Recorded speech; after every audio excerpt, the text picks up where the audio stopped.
Bismillahirrahmanirrahim. Assalamualaikum warahmatullahi wabarakatuh. Subhanallah, alhamdulillah, la ilaha illallah, Allahu akbar. Subhanallah, alhamdulillah, la ilaha illallah, Allahu akbar. Subhanallah, alhamdulillah, la ilaha illallah, Allah. Ya Rabbana lakal hamdu kama yanbaghi li jalali wajhikal karim wa azimi sultanik. Allahumma shalli ala Muhammad wa ala ali Muhammad. Allahumma anfa'na bima 'allamtana wa 'allimna ma yanfa'una wa zidna ilma. Alhamdulillah ala kulli hal wa na'udzu billahi min hali ahli an-nar. Allahumma inna nas'aluka ridhaka wal jannah wa na'udzu bika min sakhatika wan nar. Allahumma inna nas'aluka al-afwa wal afiyah wal mu'afah fid dini wad dunya wal akhirah. Allahumma inna nas'aluka al-istiqamah wa husnal khatimah.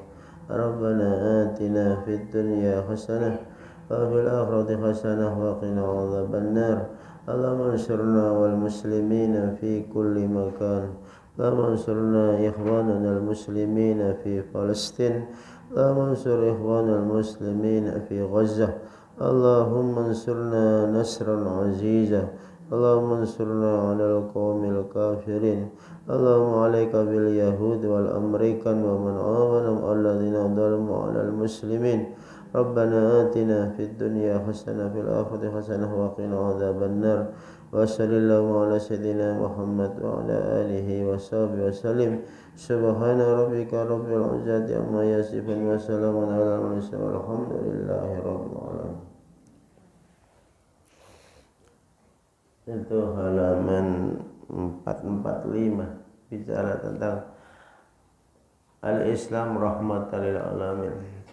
Islam secara bahasa itu menyelamatkan. Kalau salam itu selamat. Kalau aslama yuslimu islaman wa huwa muslim, berarti orang muslim itu menyelamatkan, bukan malah meributkan, bukan malah mengkacaukan, mendamaikan. Itu namanya muslim. Ibu-ibu ini muslimah, berarti sukanya mendamaikan, mendinginkan, menyatukan, mensejahterakan. Itu sebut muslimah. Muslimah kok rasan-rasan, itu bukan muslimah. Istighfar. Astagfirullah. Itu mana Islam yang sebenarnya. Maka kalau jenengan ngaku Islam kok masih ngomongin orang, saya nggak yakin keislamannya. Perlu syahadat lagi.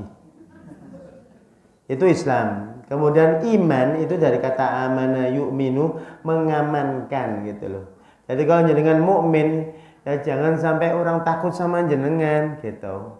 Contoh, jenengan masuk bis kemudian lihat orang langsung megang dompet.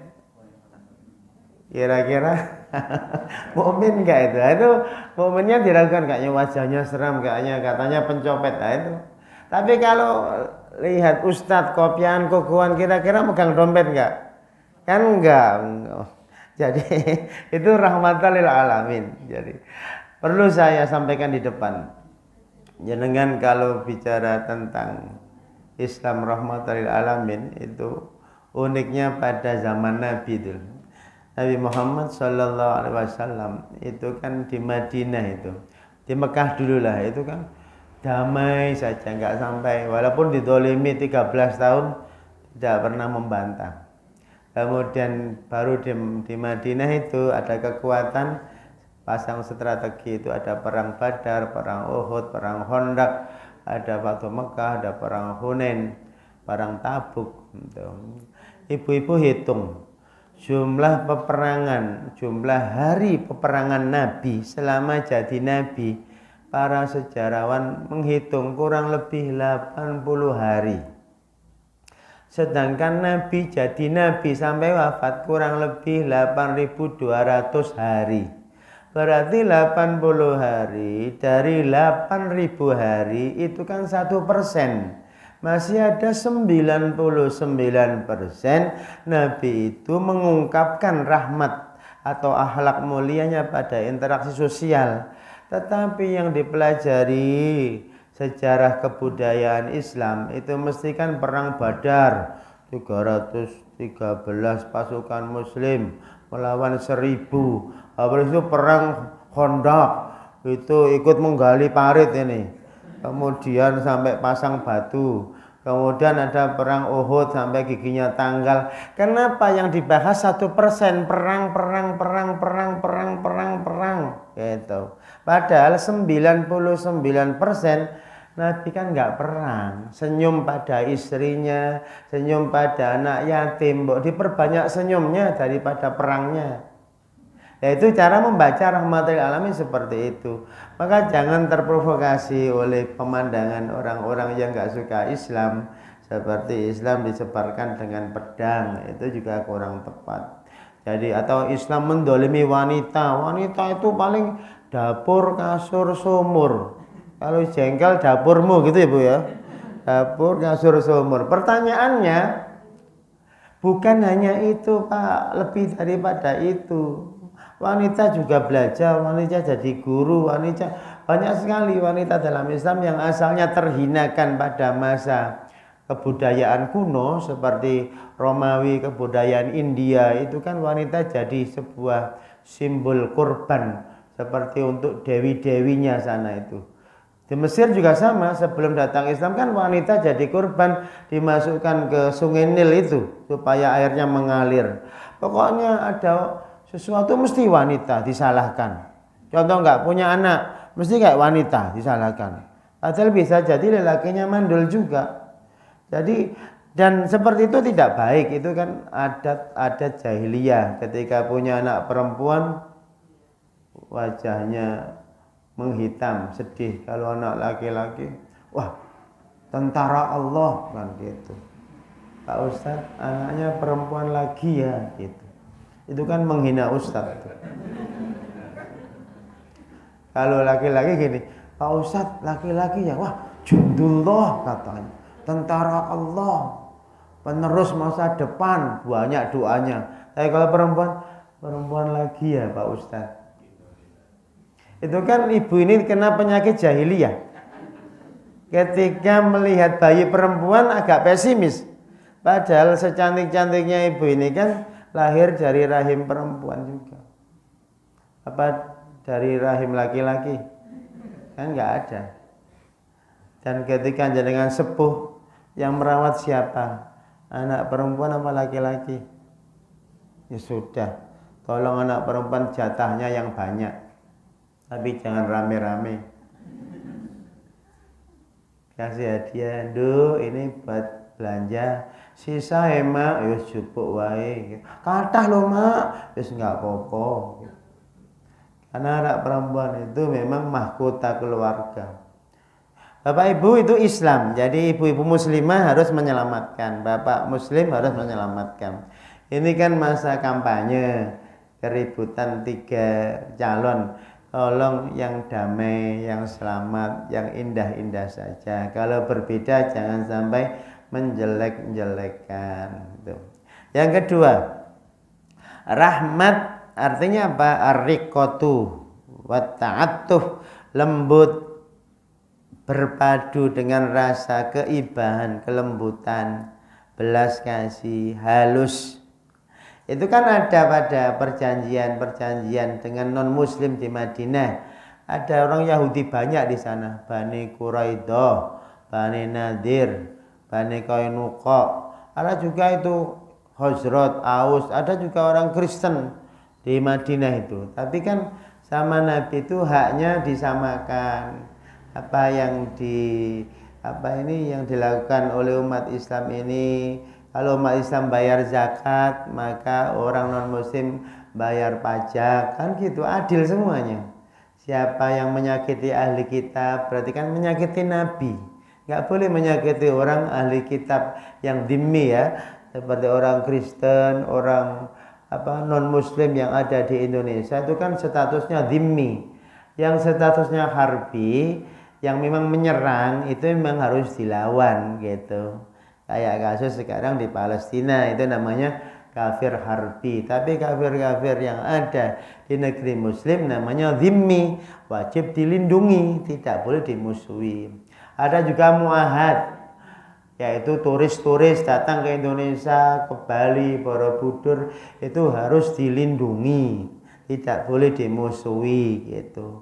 Kalau nggak pakai baju lengkap, tolong dijilbabi kan gitu, nggak usah diomelin. Tuh kok no sarung cap gajah berdiri gitu, biar bisa pakai sarung. Jadi jangan diomelin Bu. Kalau ada orang nggak buka aurat itu, Masya Allah saya berdosa ini kurang bagi-bagi baju. Maka orang kaya itu orang yang bajunya kelebihan, kayak ini jilbabnya lebar-lebar, kaya banget, kaya kain gitu. Sedangkan orang barat kata jenengan kaya, wong klambene ora iso kok dianggap kaya. Dia itu nggak punya baju, kok dibilang kaya. Buktinya dari Jombor ke Magelang numpak sepeda motor itu aja nggak kelambenan, nggak masuk angin. Ya jangan tanya saya, tanya dia ya pelakunya. Itu kasih baju, bukan malah diomelin, nggak baik. Sudah. Oh iya, itu namanya rahmatan lil alamin, kelembutan. Kemudian yang ketiga, geser Mas. Islam dan Muslim itu berbeda. Kalau Islam itu konsep pasti benar, kalau Muslim itu mesti ada salahnya. Sering orang melihat agama ini dari orang Islamnya, kan gitu. Bedakan antara Islam dan pemikiran Islam. Contoh ayatnya, inna dina indallahil Islam, agama yang benar hanya Islam, itu ayatnya. Nah, pemahaman Anda itu benar apa salah terhadap Islam? Bedakan, jangan sampai mengatasnamakan Islam atas dasar pemikiran Anda, nggak boleh. Tapi kalau pemikiran jumhur ulama boleh. Menurut mayoritas para ulama, yang dimaksud dengan zakat fitrah ini adalah 2,6 kg beras atau bahan pokok atau diuangkan. Itu jumhur, sudah. Itu pasti benar karena jumhur. Tapi kalau ini ganti pasir saja, itu mazhabnya DKD, pasir. Mengeluarkan zakat pakai pasir. Lah ini hasilnya dipegang Pak Kiai, kemudian didoakan gitu, 2,5 kg. Insya Allah panitia dilempar pasir. Jadi kayak gitu kan mazhab yang salah kayak gitu. Jadi perlu namanya Islam didukung dengan pemikiran mayoritas para ulama. Maka ibu-ibu ini muslimah mesti salah, tetapi Islam tidak pernah salah. Itu bedanya. Jangan sering mengatasnamakan ini Islam. Betul Bu, Islam apa pendapat ibu? Pendapat saya. Itu pendapatnya seorang muslim. Bedakan antara pendapat dan pendapatan. Bedakan antara Islam dan keislaman. Bedakan antara agama dan keagamaan dan keberagamaan. Beda. Kalau agama ya betul, pasti benar, agama Islam. Keagamaan hal yang bersifat tentang hal-hal yang agamis kayak sholat. Tapi keberagamaan itu cara mengaplikasikan ajaran Islam. Contoh sholat duha. Ada yang 8 rakaat, ada yang 12 rakaat, ada yang nggak sholat. Kayaknya mayoritas sepakat nggak sholat. Walaupun mayoritas tetap salah. Dianjurkan tetap sunnah 2 rakaat. Kalau nggak bisa ya 8. Insya Allah tambah stres. Pulang-pulang sandalnya hilang. sholat duha kok malah sandal hilang. Nggak ada jaminan orang ahli ibadah kemudian ekonominya lancar, nggak ada. Siapa yang jamin? Nabi-nabi juga nggak punya uang. Siapa yang bilang? Wa may yattaqillaha yaj'al makhraja, itu bukan duit, itu adalah ketaatan. Kalau orang tambah taat Allah, dipermudah ketaatan yang lain, bukan ditambahi duitnya. Itu banyak orang nggak sholat makin kaya, gimana itu? Yang nang masjid malah dapat kotak amal terus 2000. Itu yang dapat proyek-proyek sampai 1 miliar, 1 triliun. Itu jangan mengukur ketaatan dengan harta. Nehi kama kola wong India. Nehi itu tidak bu, bahasa Bombay sana. Kawan saya itu kalau guyon-guyonnya nehi gitu.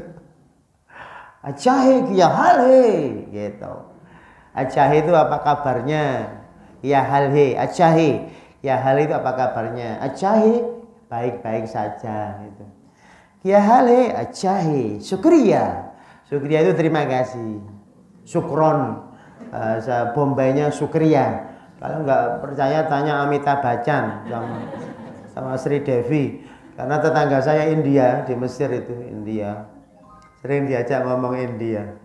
Dan masakan orang India itu enak sekali. Nggak tahu. Banyak sekali ininya, ramuannya banyak. Indonesia itu tempe cemplung ke apa uyah mari. Tapi kalau India itu warna-warni ya sego, tapi sego itu orang hanya putih gitu saja, diwarna-warni kuning, merah, macam-macam. Terus diajak makan, ya Ahmad ta'al. Alhamdulillah dapat undangan orang India, mantep. Sama Bangladesh itu masakannya enak, Pakistan, Afghanistan masakannya enak, makanya ada nasi kebuli, itu kan dari Kabul, Afghanistan, bukan yang kebul-kebul. Itu nasi Kabul, itu nasi yang masak dari Kabul. Kabul itu ibu kota Pakistan, Pakistan ya, Afghanistan, itu ibu kota Afghanistan. Banyak kawan saya itu dari Kabul.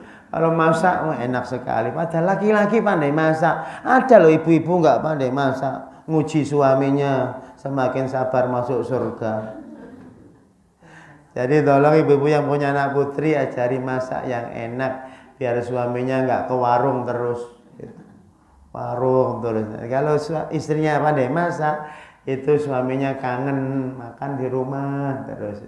Tapi kalau masakannya hari ini kasinan, besok malah nggak pakai garam, itu kan menjengkelkan gitu. Ya nggak apa-apa, itu suami yang betul-betul ahli surga. Kalau banyak garamnya katakan, wahai my darling, apakah diskon besar-besaran garam hari ini? Kenapa? Oh Kanda katanya, sini tak suapin gitu. Asin ya. Ya itu tanda cinta, kata orang Jawa. Kalau suka garam katanya mau nikah katanya. Tapi wis duwe bojo piye gitu. Jangan tanya saya. Selanjutnya, itu bedakan antara Islam dan pemikiran Islam dan orang Islam. Maka Islam itu sebuah konsep teori yang benar. Sedangkan orang Islam itu tidak mewakili tentang Islam kecuali disepakati secara mayoritas. Yang kelima, ada Islam konsep disebut Islam yang asli murni, seperti Qul wallahu ahad, itu asli Quran benar. Yang salah itu pemahamannya yang variasi. Contoh, ada ayat tentang waladzi yud'imuni wa yaskin wa idza maridtu fa huwa yashfin. Dia yang ngasih makan aku dan yang ngasih minum aku. Kalau aku sakit, dia yang mengobatiku. Kira-kira kalau zaman sekarang sakit itu perlu ke dokter nggak Bu? Lah dokter itulah agen-agen ketuhanan ngobati masyarakat kan gitu. Ustadz agen-agen ketuhanan karena ngobati kebodohan umat, karena huwal alimul khabir. Jadi jangan pisahkan antara peran makhluk yang dijalankan Allah. Ibu-ibu kan suka donasi Palestina. Sebenarnya ibu-ibu ini agennya Allah. Allah menolong orang Palestina melalui tangan-tangan ibu. Nanti jangan lupa sering sedekah ke Palestina gitu. Itu bagian daripada agen-agen ketuhanan. Maka konsep sedekahnya sudah benar sekarang. Masuk pada persepsi. Ada orang sedekah itu pikirannya uang, padahal sangat multi sedekah. Senyum gitu, mendoakan gitu. Kalau nggak punya uang gimana sedekah pakai uang? Ya cukup senyum, susnudan pada orang, itu kan masuk pada persepsi masing-masing. Ada orang sedekah dibatasi hanya uang. Ada lebih daripada itu, dia konseptor. Membangun peradaban, lembaga yang bagus, ada evaluasinya, plan, aksi, organizing, terus ada juga evaluasinya. Itu namanya dia sedekah secara konsep. Jadi ada namanya secara murni itu teorinya benar, persepsinya belum tentu benar. Ayo saya kasih contoh. Sering saya kasih contoh ini. Rumah makan Padang, siapa yang dimakan? Padang. Ya sudah, persepsi macam-macam. Ada bukan, itu maksudnya rumah makan itu masakan Padang. Orangnya orang Magelang. Loh, itu banyak persepsi kan? Banyak persepsi. Itu baru satu kata, satu kalimat, rumah makan Padang gitu. Loh, rumah makan Padang maksudnya apa ini? Maksudnya itu ada rumah itu digunakan tempat makan, masakannya masakan Padang. Oh, berarti banyak kata yang dibuang. Oh, banyak sekali kan gitu. Itu persepsi. Kemudian ada yang disebut empiris. Empiris itu realita yang bisa dilihat, didengar, diraba, dirasa. Nah, itu namanya sudah masuk realita. Oke, sekarang tak contohkan begini. Pertolongan Allah. Nah, kata orang-orang yang yakin dengan agama, mesti ada pertolongan Allah pakai ayat. Wa kana haqqan alaina nasrul mu'minin. Betul.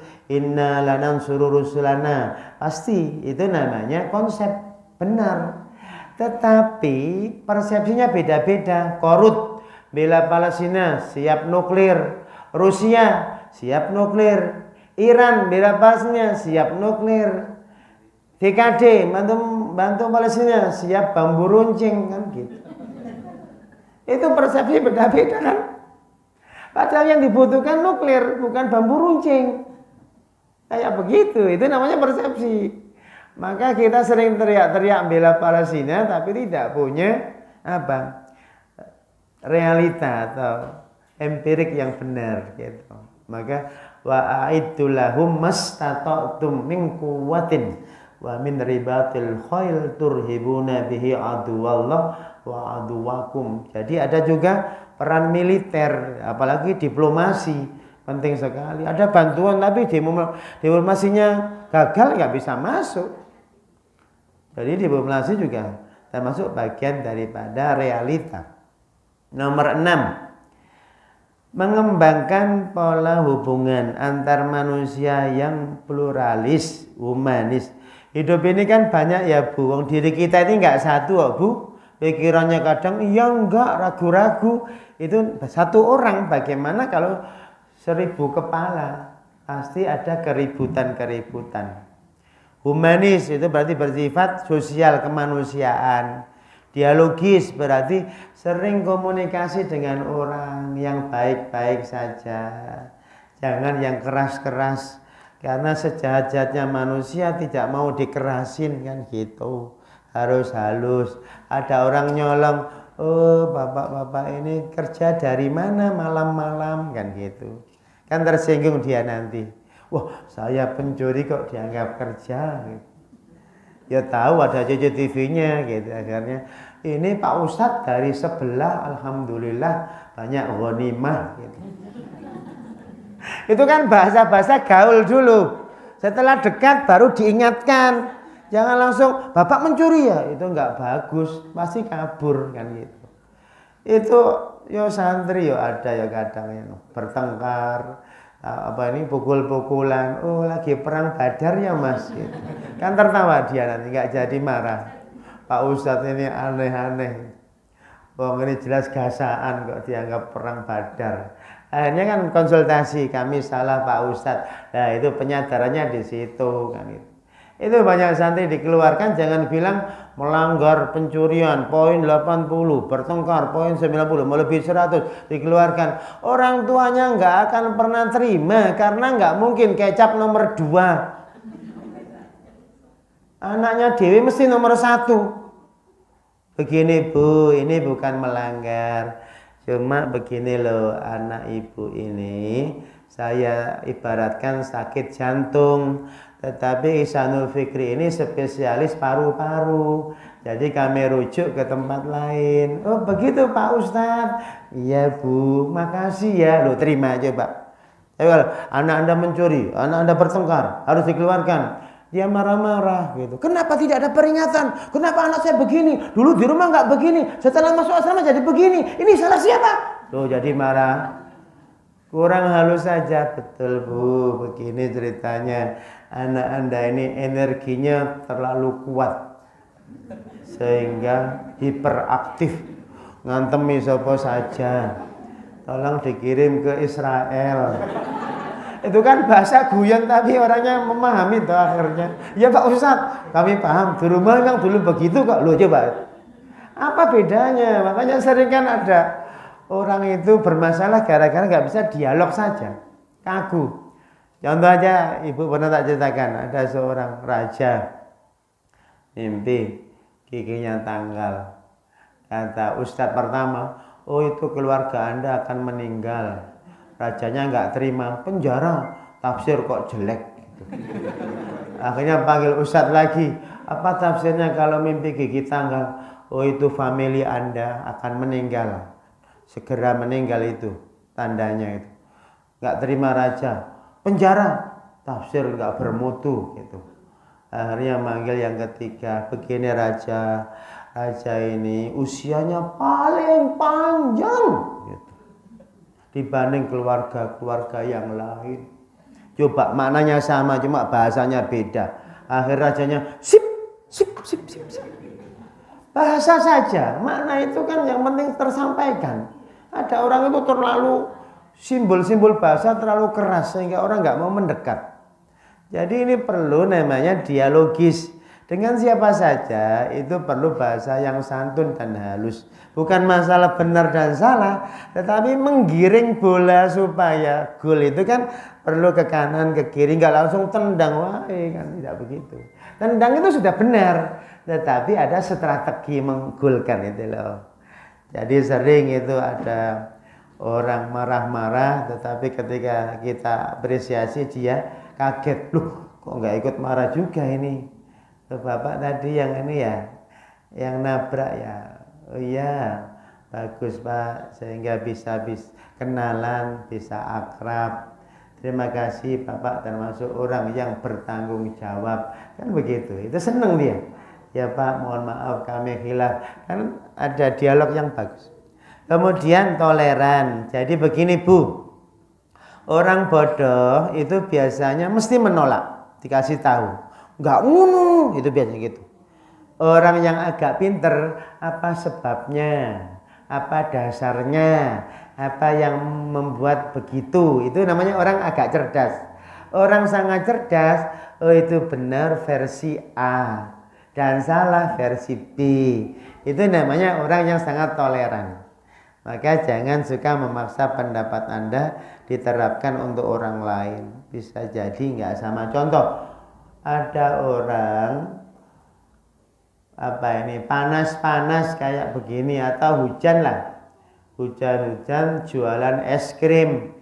Udan mulai pagi sampai sore keliling jualan es krim. Es krim, hawane adem nang Dieng. Es dawet. Kira-kira jenengan yang lihat kerentek jelek nggak? Orang ini masuk adem-adem dodolan es gitu. Itu salah, jenengan sudah tidak bisa toleran gitu. Ternyata ada es kopi, ada Pak ya? Jadi jangan menuduh orang salah, mungkin terpaksa nggak ada yang dijual lagi kecuali itu, nggak laku-laku lagi, terus nggak tuku, nggak laku, nyeneni pisan, waduh, itu berarti orang ini nggak toleran gitu loh. Sering terjadi itu, maka kalau lihat pedagang nggak laku, tolong jangan dikasih ludah atau abab, itu maksudnya jangan ngomel-ngomel terus, tapi wah bapak ini dagangannya masih banyak, saya butuh banyak ini kangkung sama bayam. Oh iya bu, gitu. Padahal nggak butuh. Maksudnya butuh untuk dibagi-bagi orang lain.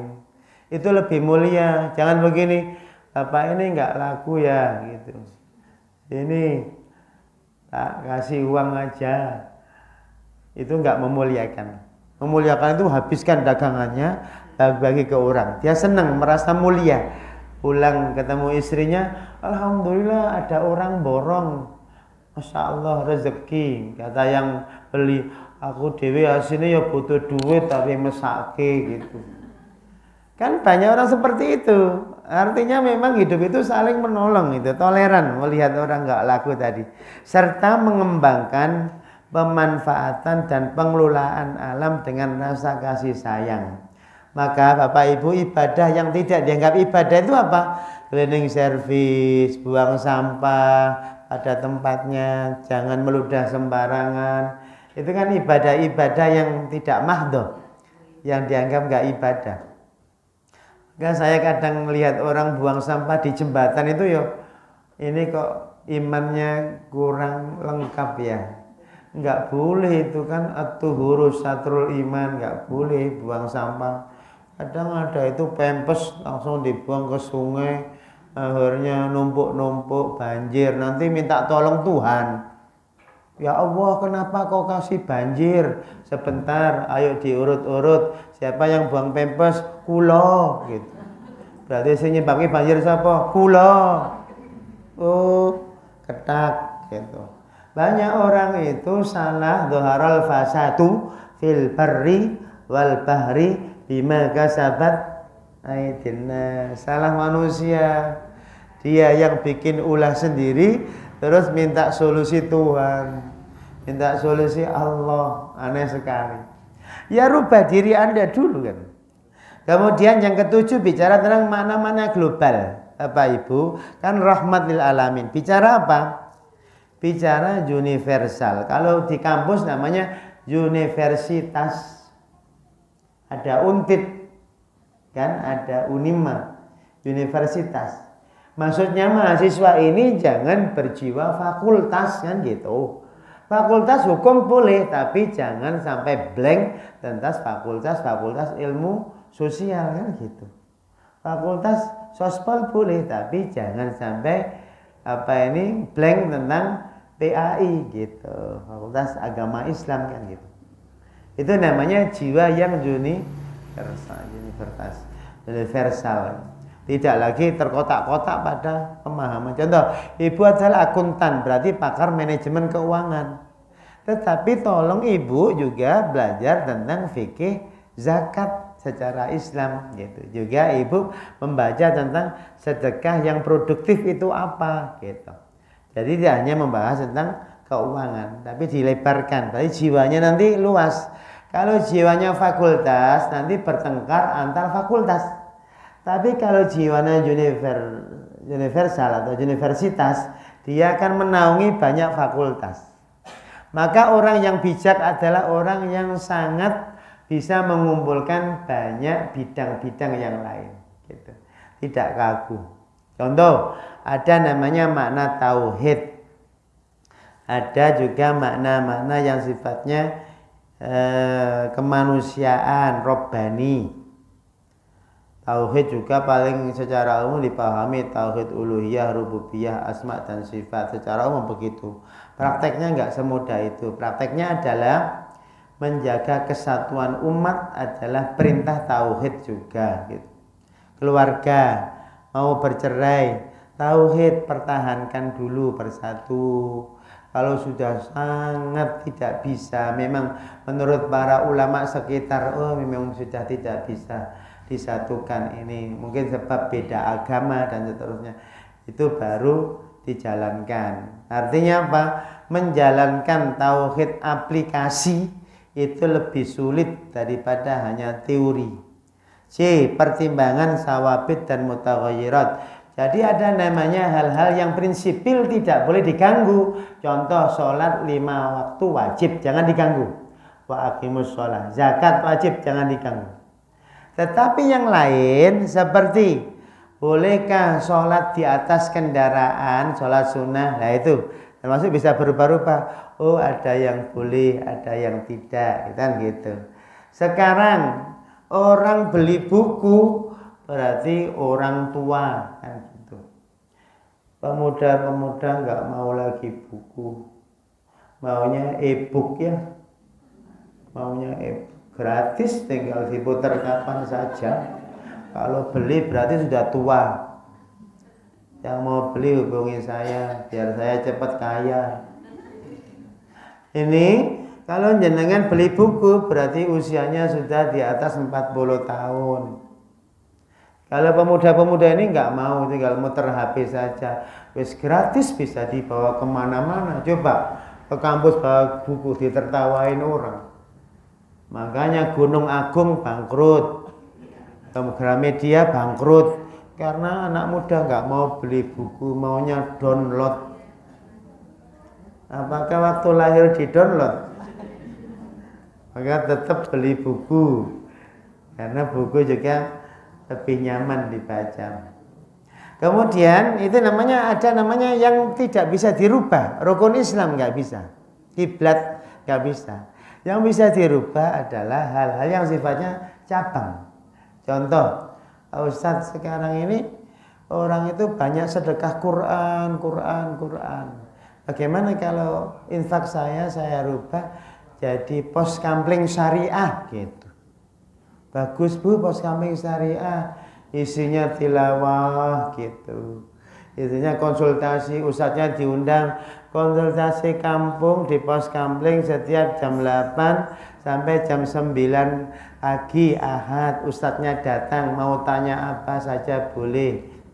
Itu perubahan, itu bisa dirubah kayak gitu. Enggak kemudian pokoknya umroh terus ya bisa haram. Makanya ibu-ibu yang sudah umroh jangan, nggak usah. Walaupun Ramadan kasih DKD aja. Ya seneng DKD, tertawa tak belok. Karena sedekah yang produktif lebih baik daripada yang konsumtif. Umroh kan konsumtif. Wajibnya hanya sekali saja. Umroh lagi, umroh. Maka kalau ada orang umroh, Ustaz mau bisa umroh, nggak usah. Kasih saya duitnya. Itu banyak yatim piatu butuh baju, nggak butuh kain ihram. Beli kain ihram saja, nggak usah. Sudah haji, sudah umroh. Pak Ustadz mau wakaf, sebentar. Anaknya butuh duit masih. Istrinya sudah bahagia belum? Kasih, nggak usah wakaf-wakafan. Karena berbuat baik pada kerabat lebih utama daripada orang lain. Itu kan pakai ilmu. Makanya ketika ada sahabat mau mewakafkan hartanya semua kan dilarang Nabi. Sebentar, jangan. Kata Nabi, wassulusu katsir. Sepertiga sudah banyak. Kamu punya anak. Itu Nabi paham. Kalau dona ini yang panitia nggak paham kan, silakan Bu, perbanyak sedekah. Kami terima kwitansi siap. Nggak bisa begitu. Lihat yang donaturnya ternyata pas-pasan. Gak usah Bu, ibu lebih baik mengutamakan anaknya yang kuliah. Ini namanya aktivis kemanusiaan yang punya ilmu. Jadi tidak hanya menerima sedekah saja, tidak bisa. Terus yang 8, agar tidak terjadi kesalahpahaman, perlu ada namanya ini langkah-langkah ini panjang ya Bu. Begini Bu, ayat Al-Quran yang sering dibaca oleh para ustadz itu ada sebab turunnya, namanya asbabun nuzul. Hadis yang Anda baca itu ada sebabnya, namanya asbabul wurud. Jadi jangan langsung baca teksnya diterjemah, bahaya. Konteksnya kayak apa? Contoh, jangan baca tentang surat An-Nur ya. Az-zaniyatu waz-zani fajlidu kulla wahidin minhuma mi'ata jaldah Penzina laki-laki, penzina perempuan, masih gadis sejaka, cambuk 100 kali. Mungkin yang pakar sosial kejam ya gitu. Janda, duda atau pernah menikah berzina, rajam. Farjumuhum, suruh merajam. Kejam ya. Ini dilihat dulu. Sebelum datangnya rajam atau kisos, umat-umat terdahulu kayak Romawi, Persia, India itu kan sangat kejam. Ada yang ditusuk bokongnya sampai kepala, ada yang disalib, ada yang dibakar. Dalam Islam kan tidak boleh sekejam itu. Kalau mati ya mati, kisos, bunuh ya dipenggal saja, nggak usah dipotong satu-satu. Kakinya dulu, kayak PKI itu yang tangannya Ustadz jarinya dicabutin itu dalam film G30 SPKI kan gitu. Itu kan nggak boleh dalam Islam, nggak boleh. Namanya muslah. Muslah itu memotong bagian tubuh sebelum dibunuh, motong telinga, motong hidung. Ini haram, nggak boleh. Itu kan umat-umat terdahulu ada seperti kejam. Datanglah ayat, berarti ayat itu kasih sayang apa kejam? Kayak gitu, harus ada komparasi kan gitu. Potong tangan itu kasih sayang, kalau dulu itu kejam. Maka harus tahu namanya asbabun nuzul atau asbabul. Namanya kalau bahasanya Untit ini kontekstual kan gitu. Teksnya benar, namanya tekstual. Tapi konteksnya kayak apa kan gitu. Namanya kontekstual. Contoh, ada bapak-bapak bilang ke anaknya manjat pohon. Bapak-bapak bilang gini, ayo, terus no, gitu.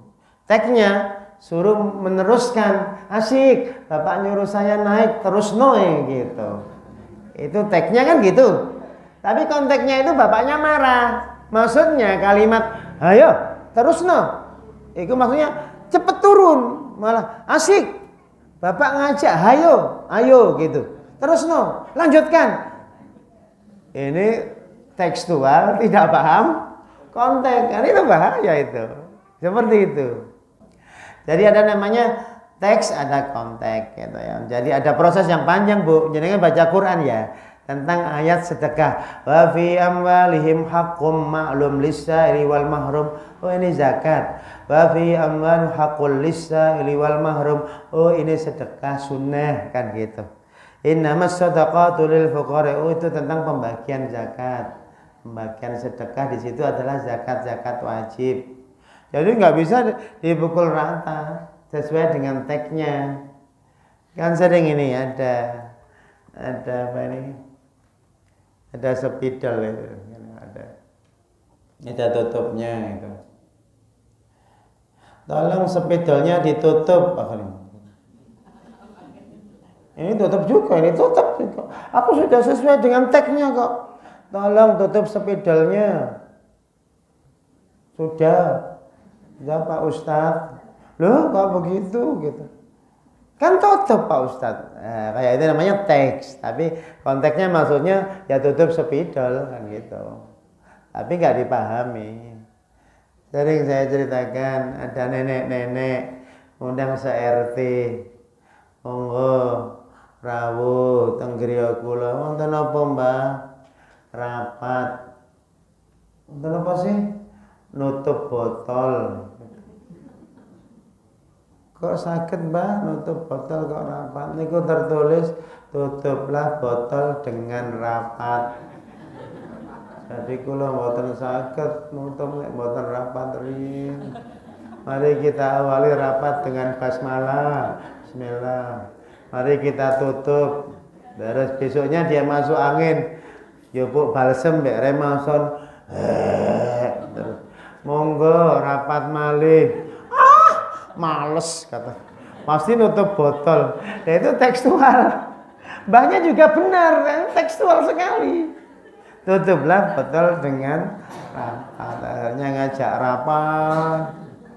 Akhirnya lama-lama yang Mbah tadi punya julukan Al-Kendiri.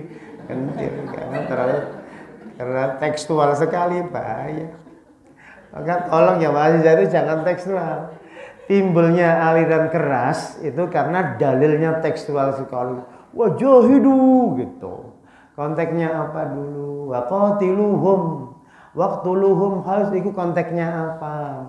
Udina lil ladzina yuqatalu bi annahum dzalimu wa innallaha lanasla qadir, itu konteksnya apa gitu loh. Penting dihubungkan dengan sebabnya, enggak semangat sesuai ayat Al-Qur'an. Ini yang ngomong Allah loh gitu. Siapa yang ngomong? Allah. Ngaku Gusti Allah wong iki ngomong ustaz malah ngaku. Ini bahaya juga itu tekstual. Maka timbulnya aliran keras itu karena baca Quran tidak tahu konteksnya. Hati-hati. Ustadznya dalilnya berbusa-busa betul. Dalilnya betul. Tapi cara ngempaskannya itu loh. Dengan kekinian, keginian, dan kedisinian. Magelang itu gimana kan gitu. Monggo tertawa dulu Bu. Karena berarti sehat nggih Bu?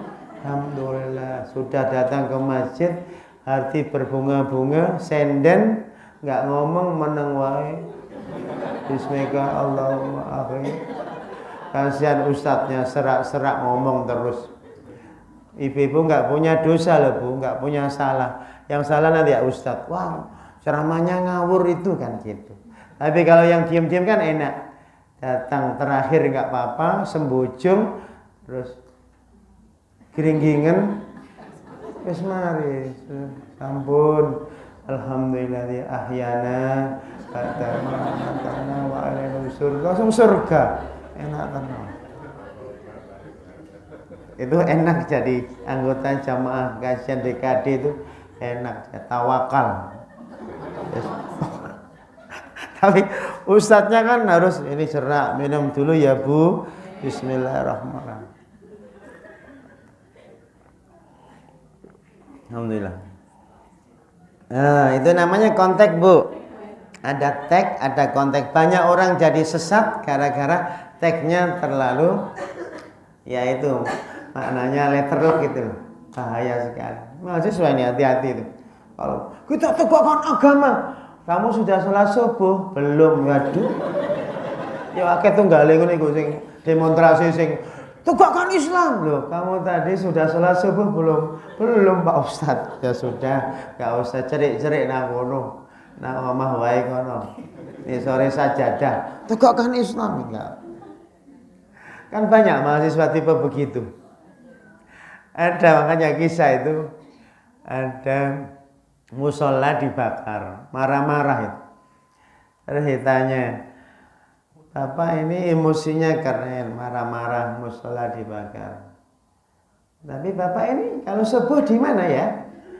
Enggak sholat katanya. Ini kan pemahaman Islam yang sangat rancu. Emosinya boleh, tetapi aksinya jauh kan gitu. Tapi enggak apa-apa daripada terus enggak sholat, enggak emosi kan gitu. Kita apresiasi piagam penghargaan karena punya emosi yang meledak-ledak, tetapi enggak beraksi, enggak apa-apa.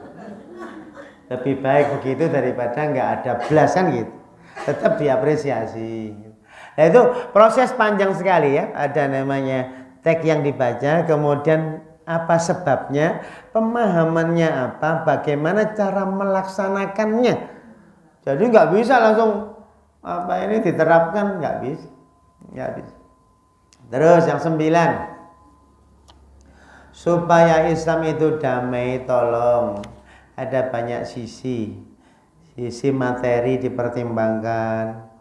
Walaupun jenengan zikir, tapi kalau lapar 2 hari 3 hari, kira-kira jenengan kenyang mendadak atau harus ke rumah makan? Yaitu fisik perlu kebutuhan makan. Enggak bisa jenengan lapar kemudian ya Ghani ya Mughni ya Razak ya tetap lapar. Enggak bisa, enggak logis. Enggak usah ya Razak langsung ke rumah makan Padang, kenyang enggak? Ya enggak juga kalau enggak bayar, enggak punya uang. Ke sana saja silaturahmi Bu gitu. Nggih suwun, mulai kan tetap lapar. Jadi Bapak Ibu rahimakumullah, jadi fisik ini penting gitu loh. Kan banyak orang gini, wah dunia itu enggak penting, salah. Dunia untuk apa dulu? Saya kerja, nyari duit boleh untuk bayar SPP anak, itu akhirat. Jangan begitu. Nggak boleh ngomong dunia-dunia. Lah karpet ini dunia enggak? Ya sudah nggak usah karpet. Keramik dunia enggak? Ya nggak usah keramik. Semen dunia enggak? Nggak usah semen. Sholat sana atas pohon. Insya Allah sujud syahid. Gitu kok. Semua ini dunia. Selama baju dunia harus dicari yang bagus biar sholat khusyuk. Kan akhirat. Oh, kemudian kamu jangan kerja terus, itu dunia. Terus kiainya butuh mic, dibelikan yang kerja. Pak Kiai, itu mic hasil kerja. Nggak logis kiainya. Jadi ini juga akhirat, ini mic akhirat. Taplak ini akhirat. Nggak ganti-ganti gitu. Padahal taplak hotel itu ada expirednya, walaupun bagus harus diganti, dicuci, walaupun itu ada spray itu harus dicuci. Kalau ini pokok selama masih bisa buat tayamum ya kan? Ya kayak gitu. Anak muda itu pokoknya praktis-praktis saja lah. Gak usah pakai SOP. Ini apa taplak, ini paling enggak 4 kali pengajian harus di laundry, itu ada SOP-nya, pelaksanya siapa, evaluasinya gimana.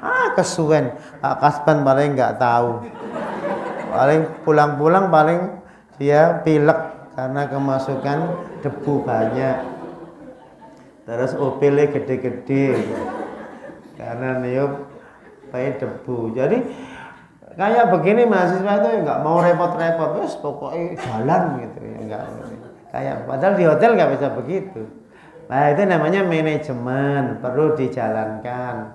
Itu disebutkan muslim yang profesional. Gitu.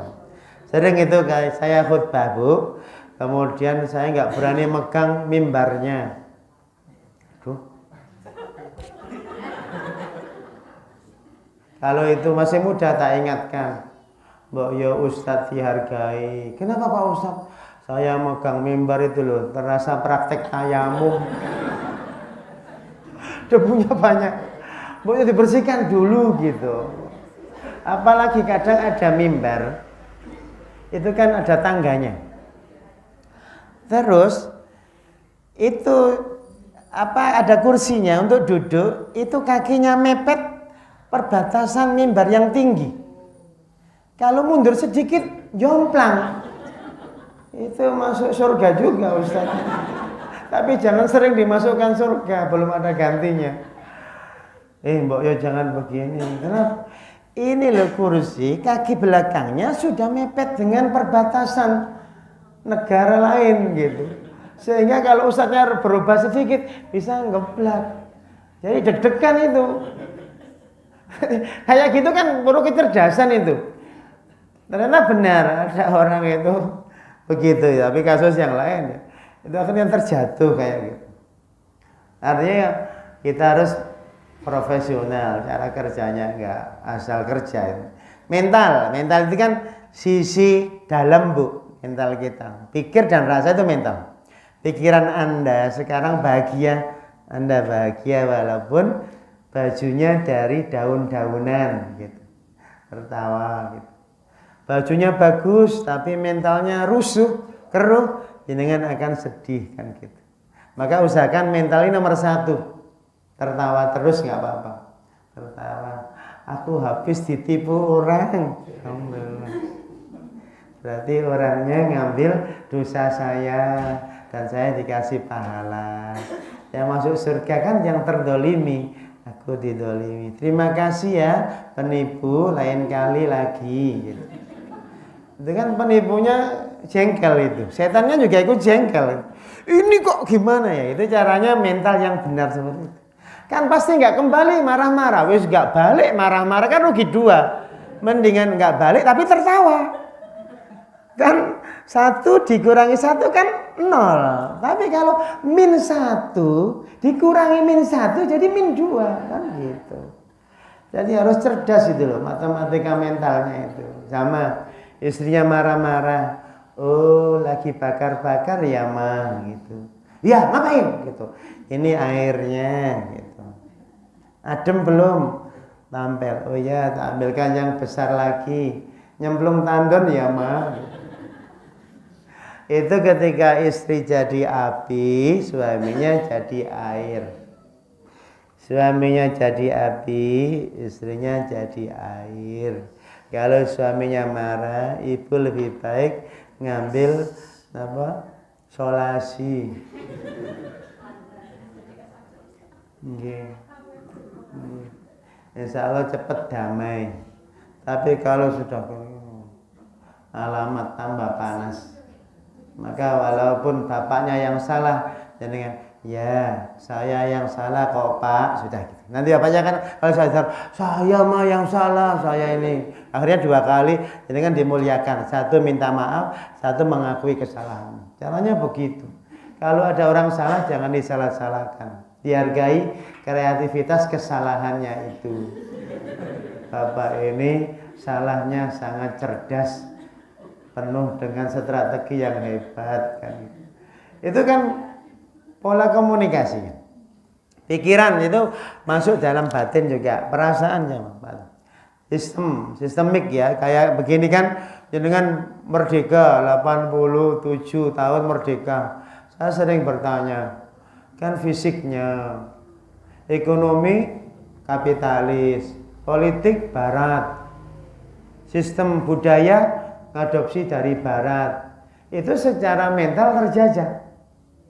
Tetapi anak muda bangga merdeka ya nggak apa-apa karena musuhnya sudah pergi, tetapi meninggalkan warisan sistem Belanda, sistem Portugal, sistem Eropa, sistem Amerika kita adopsi. Berarti mereka malah bagus karena sistem politik Indonesia membuat bertengkar antara anak bangsa. Nggak usah dijajah, sudah menjajah dirinya sendiri kan sistem. Maka dewasa dalam berpolitik, jangan marah pada lawan politik karena itu sistem. Ekonomi juga sama, jangan marah pada orang yang riba-riba, itu sistem. DMT sama aja. Jadi sistemnya itu global, tidak bisa mengatakan ini riba nggak riba. Tapi kita memang mengutamakan BMT dalam rangka membela proses syariah itu, tapi belum 100% kan gitu. Tapi lebih baik abu-abu daripada Abu Jahal, Abu Lahab, pindah ke Abu Bakar, kemudian proses pindahan namanya abu-abu gitu. Itu Bu. Jadi abu-abu ini penting. Apa? Proses perubahan. Pernah ya ibu-ibu mau belawu bajunya dulu ya? Zaman dulu ya, berarti sepuh Bu. Dulu kalau kita mau ganti warna baju putih gitu, mau berubah jadi abu-abu, dibelawu dulu. Itu abu-abu, proses perubahan. Jadi tidak bisa merubah kejahatan jadi kebenaran kayak begini, nggak bisa. Harus ada prosesnya. Nah proses ini loh abu-abu. Penting juga menghargai abu-abu ini. Ya dengan abu-abu, ya berarti mau jadi Abu Bakar. Jadi ada perpindahan proses yang panjang. Maka kalau ada anak nakal jangan dimarahi. Itu proses perubahan.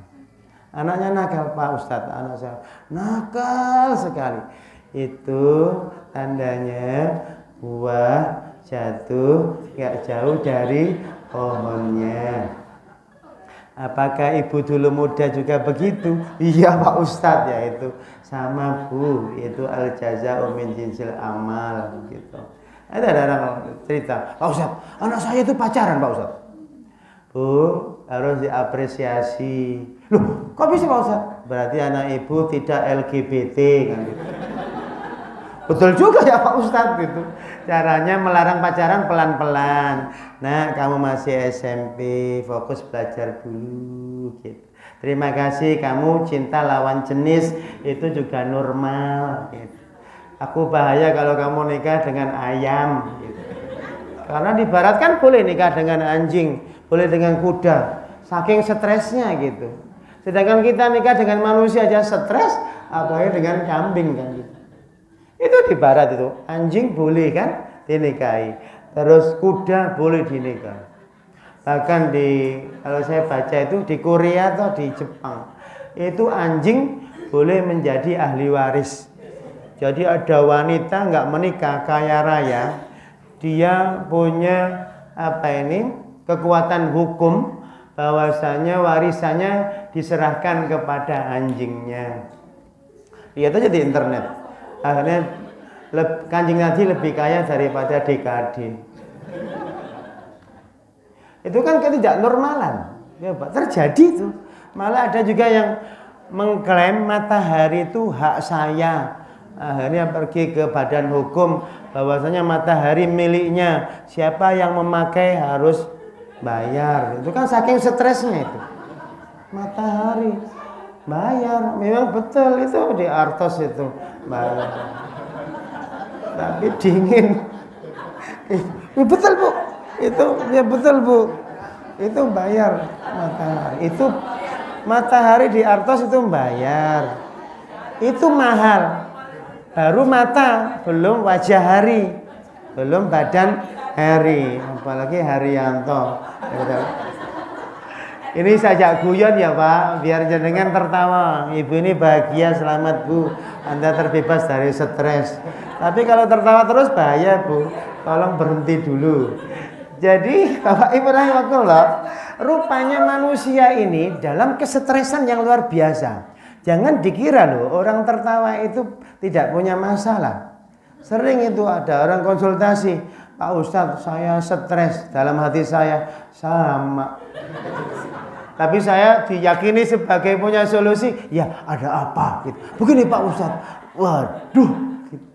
Jadi sebenarnya psikolog, psikiater, ustadz, semuanya diuji Allah. La tublawunna fi amwalikum wa anfusikum wa la tasma'unna minal ladzina utul kitaba min qablikum wa minal ladzina asyraku. Adam kasir itu stres. Semuanya, nggak ada yang nggak stres.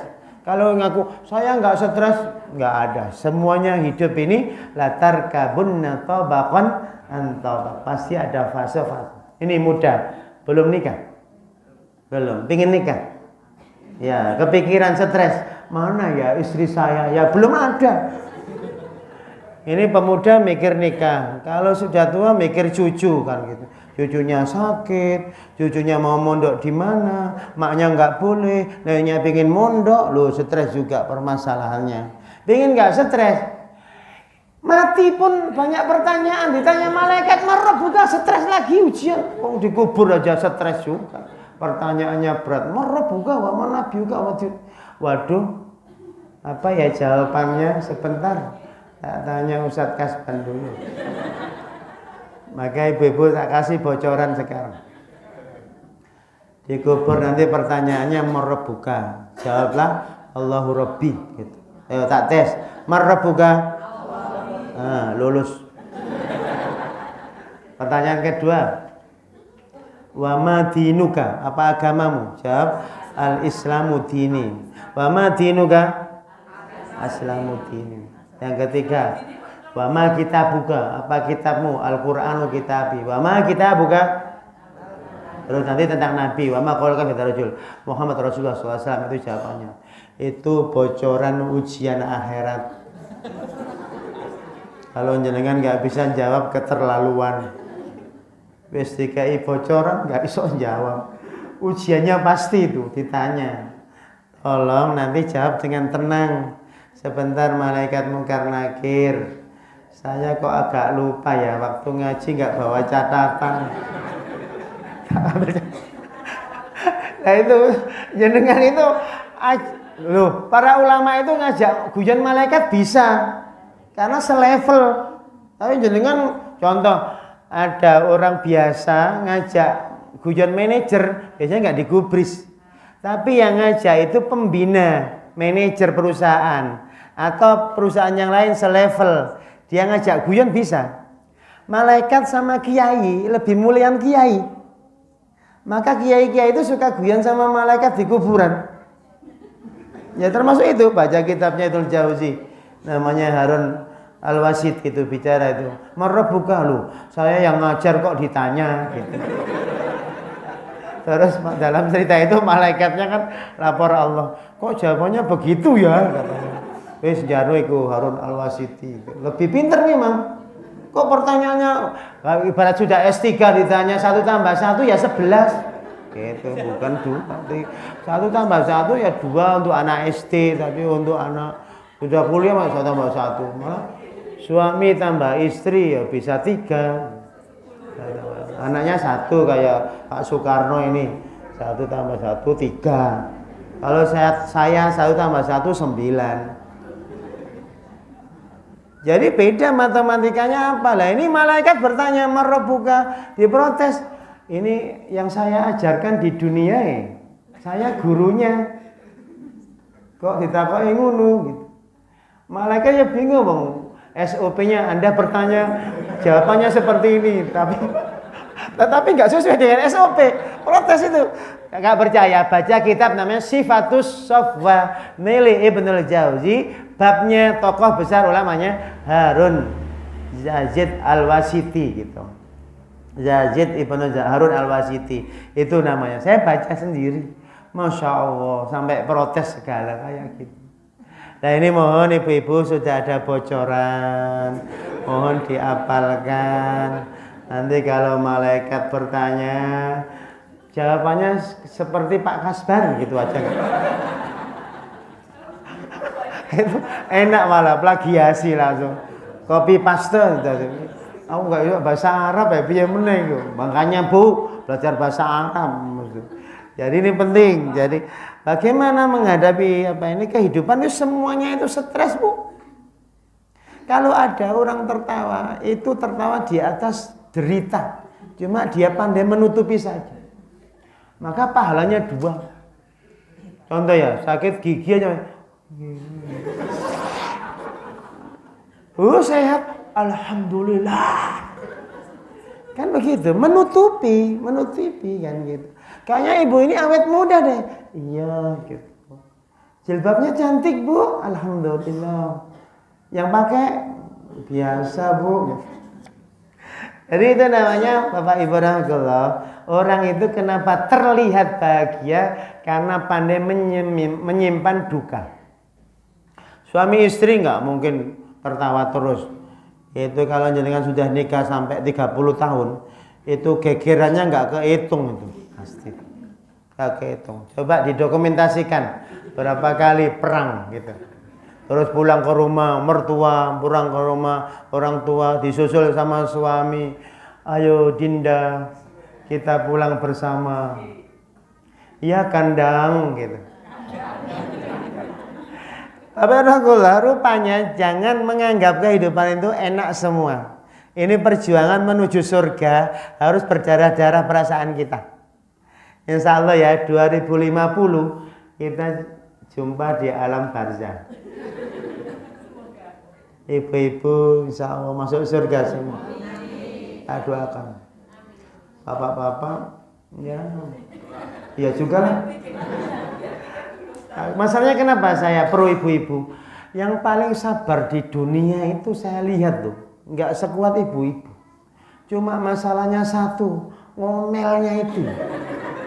Kalau dia sabar dan nggak ngomel, surga. Sayangnya suka cerita. Aduh Mbak Yu, begini loh. Aduh. Itu yang diprotes Nabi. Kenapa sahabiah itu diceritakan banyak wanita masuk surga? Loh, kenapa ya Rasulullah? Itu suka nggak terima, suka pasang status, pasang gelisah tuh, gelisah. Nggak boleh kayak gitu, nggak boleh. Itu kalau bisa menyimpan dukanya, ceritanya, pahalanya double. 1, melawan nafsu dan bersikap baik. Tapi kalau cerita-cerita itu nggak baik, maka tolong setiap orang itu termasuk penasehat itu butuh dinasehati. Yang pakar kesehatan itu juga perlu disehatkan. Yang psikolog itu juga perlu dikasih nasihat juga. Psikiater, dokter sakit nggak dokter? Tapi nggak pernah cerita kalau sakit. Bu dokter, saya kok sakit ya gitu. Oh sama gitu. Kira-kira laku nggak kliniknya? Kan begitu. Jadi pura-pura sehat, dokter itu juga sakit tapi oh iya bapak ini sok mantap gitu padahal dia sakit juga. Sama Ustadz juga berdarah-darah melawan nafsunya, tetapi dianggap luar biasa dalam melawan nafsunya itu. Ustadz ketemu cewek cantik pinggir jalan juga tergiur, subhanallah gitu, melawan nafsunya, subhanallah, malah dosa. Ini muda-muda ya ketemu cewek cantik, jenengan memalingkan pandang, subhanallah, itu jenengan berdarah-darah melawannya. Itu kan sama. Ibu-ibu kesini ketemu cowok ganteng naik sepeda ondel yang goes-goes itu, kok luwih ganteng timbang bojoku ya. Jenengan subhanallah. A'udzubillahi minasyaitonir rajim. Kata laki-laki, emangnya gue setan gitu. Jadi, Bu, itu berdarah-darah juga, Bu. Jenengan ngelawan nafsunya itu pahalanya besar. Contoh, jenengan punya uang mau dimasukkan Palestina, tiba-tiba ada orang jualan, ayo jilbab murah 50.000 dua, 5.000 dua. Ayo. Oh, bagus juga ya gitu. Ini berapa? Boleh nggak Pak? 3 gitu. 50.000. Itu hasilnya 1, Bu. Masih ditawar aja. Nah itu jenengan mampir ke jilbab, melawan berdarah-darah itu. Ini untuk Palestina atau beli jilbab gitu. Jadi udahlah Palestina aja. Datang lagi mainan. Ini untuk cucunya. Aduh ini bagus untuk cucuku gitu. Sudahlah Palestina aja. Setiap detik kita itu berdarah-darah melawan nafsu, termasuk pikiran negatif dan perasaan negatif. Coba tetangganya menjengkelkan, ada yang datang, ibu itu memang begitu, dalam hati jenengan yo, tapi jenengan harus berkata tidak, dia bisa berubah. Itu loh namanya jenengan bisa melawan. Tapi malah bener tinggal ACC tanda tangan, saya piagam legalisir sudah sah, memang dia begitu. Nggak boleh. Jadi nggak boleh itu mengiyakan kejahatan orang dalam rangka menghina, nggak boleh. Tapi kalau dalam rangka untuk memberi solusi, itu pun harus tertutup, tidak boleh terbuka. Saya kira ini ibu sudah jam 10, orang 1/4, mohon maaf suara saya serak, saya segera pulang ketemu istri saya biar bahagia. Kalau ketemu ibu-ibu ya kurang bahagia. Kalau ketemu istri kan bahagia. Bahagianya karena ilmu, tapi kalau ketemu istri itu bisa ngobrol. Ngobrolnya suami istri itu mengguncangkan arus Allah. Sering ngobrol aja, cubit istrinya sampai tertawa-tawa. Tolong nanti pulang canda sama suami ya Bu. Yang nggak punya ya pokoknya almarhum bapak, saya pengen canda gitu, nggak apa-apa. Kalau apa juga mohon canda sama istrinya, sering canda aja. Yang nggak punya istri, ya aku bingung. Nanti tolong ada biro jodoh, ini daftarkan segera ini jomblo-jomblo ini. Antum nyanyi aja lagunya Rhoma Irama, paling enak jadi bujangan, kemana-mana tak ada yang larang. Nyanyi itu aja. Tapi karena Anda laki-laki ya jangan bujangan, Pak jangan, Bu jangan, Bu jangan. Kalau ini Pak jangan, karena laki-laki. Paling enak jadi Pak jangan, kemana-mana tak ada. Ini biar canda ya Bu. Hidup itu memang perlu seni untuk canda. Sebenarnya di dalam belajar agama gak boleh canda, tetapi masyarakat Magelang ini kalau serius nanti jamaahnya tidur, ustadznya ngomong dewe, akhirnya kentir ustadznya kan. Alhamdulillah jenengan tertawa, saya juga bahagia.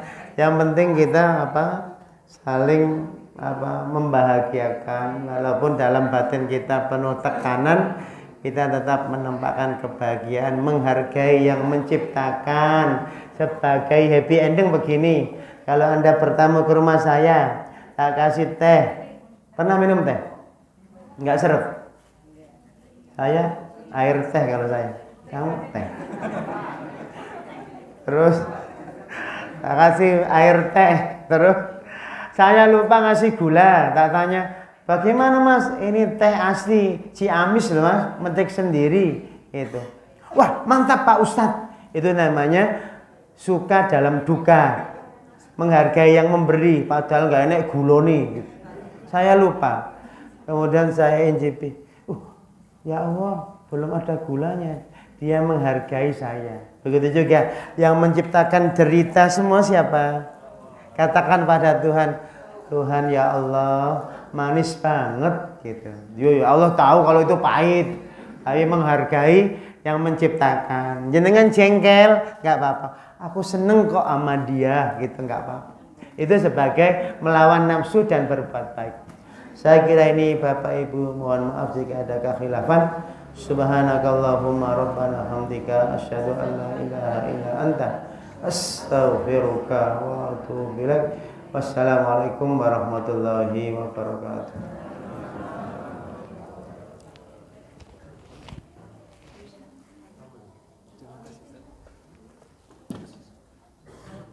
Gak minum dulu.